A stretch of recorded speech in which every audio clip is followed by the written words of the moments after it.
Hello and welcome to Business Africa, your weekly update on the African economy. I'm Nga. Top stories this week. Economic opportunities in Africa, the agriculture and youth investment sectors continue to face funding shortfalls. Unemployment remains endemic in Africa at the moment, with more than 8 million young people currently unemployed according to the World Bank. And then Kenya's public debt, now estimated at more than 42 billion euros, is worrying the International Monetary Fund. 1 year after the EU-African Union summit in Abidjan, economic opportunities in the agricultural sector and investment in young people remain priority, as does access to finance. Hence the importance of reducing the fragmentation of financing offers, which is one of the conclusions of the EU-Africa Business Summit that just took place in Marrakech, Morocco. Our special correspondent reports.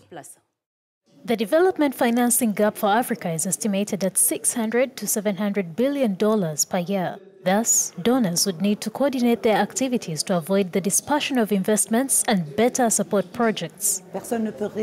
No one can address this gap on their own.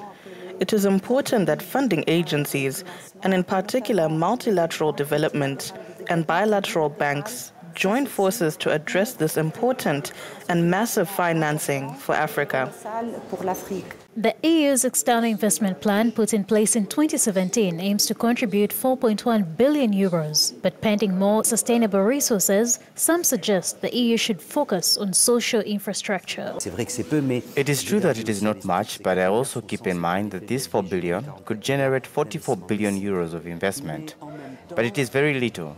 But at the same time, if Europe considers this mission as its own, it seems to me that there must be a strategic position where it could consider perhaps human infrastructure, investment in talent, in training, precisely if only to avoid the migration challenge. Only innovative projects in the agriculture and ICT sectors, among others, are likely to benefit from this funding from the European Union, which now says it wants to encourage inclusive and sustainable economic growth in Africa. Underemployment and unemployment. Africa has about 12 million young people entering the labor market each year, according to 2017 figures provided by the World Bank.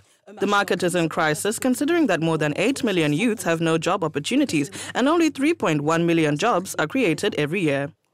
Serge Patrick Mankou and Michael Dibier give us the report. There is a drastic increase in unavailability of jobs in several African countries. Young people on the continent are facing near increased unemployment, even as positive growth rates are being witnessed by governments. The statistics are mind-blowing. According to a data published by the World Bank in 2017, about 10 to 20 million young Africans enter the labor market each year. Only 3.1 million jobs are created in the same period, leaving more than 8 million of them without jobs. The statistics published in 2016 by the African Development Bank almost sounded alarming. Out of nearly 420 million working-age youths in Africa, 1/3 are unemployed, another third have vulnerable jobs, while only 1 in 6 have decent jobs. A situation no less worrying for Alexander Chikwanda, a former Zambian finance minister. He has already described youth unemployment in Africa as a time bomb.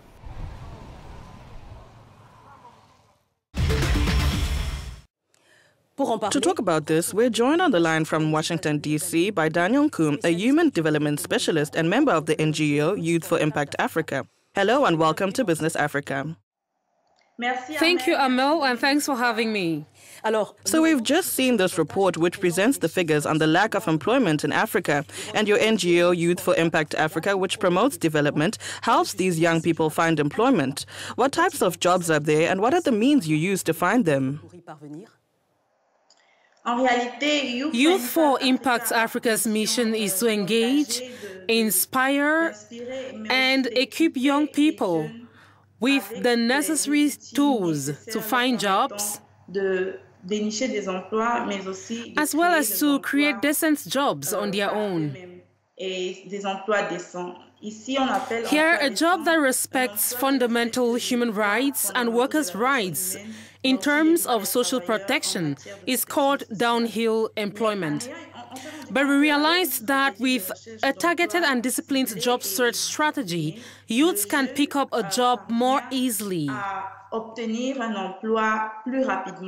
So why focus on developing the digital and behavioral skills of young people? These are skills which support technical skills.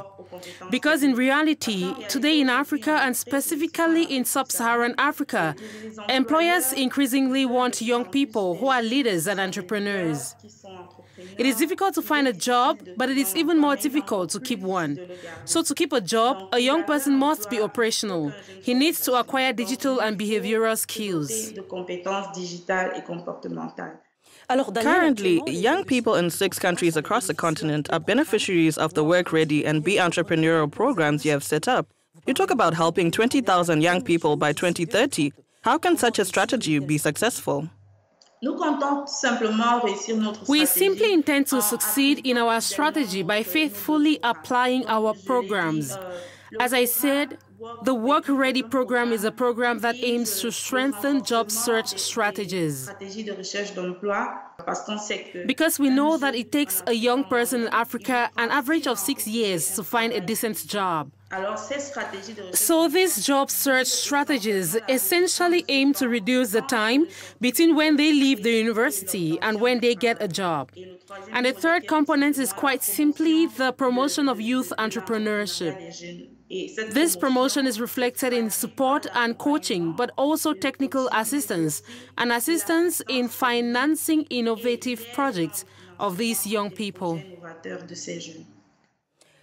Nearly 12 million young Africans enter the labor market each year, with only 3.1 million jobs created over the same period, according to the World Bank.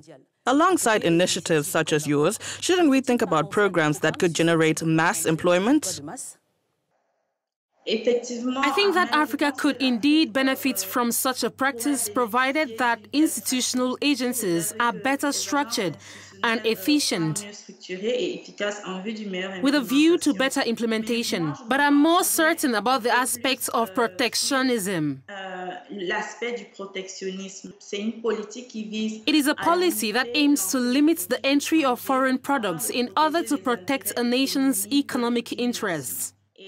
And within this framework, Africa will continue to evolve in a sphere of public deficit and will not be able to revitalize its market, particularly the labor market. There is also a need to include the informal sector, which constitutes more than 50% of GDP in many countries. And I believe we need to revitalize the market by providing young people and market players with the necessary skills and strategies to enhance this informal sector. Thank you, Daniel Nkum, for answering our questions. A human development specialist and member of the NGO Youth for Impact Africa, online from Washington, D.C. in the USA. Thanks for having me, Amel. The pleasure is all mine, and I hope that initiatives such as Youth for Impact will be encouraged. It is very necessary that young people get closer to these kinds of initiatives to be aware of the opportunities and offers we make available to them. Kenya's public debt has reached record highs, rising from over 15 billion euros in 2013 to over 42 billion today, a situation that is of growing concern to the IMF. We follow after the break.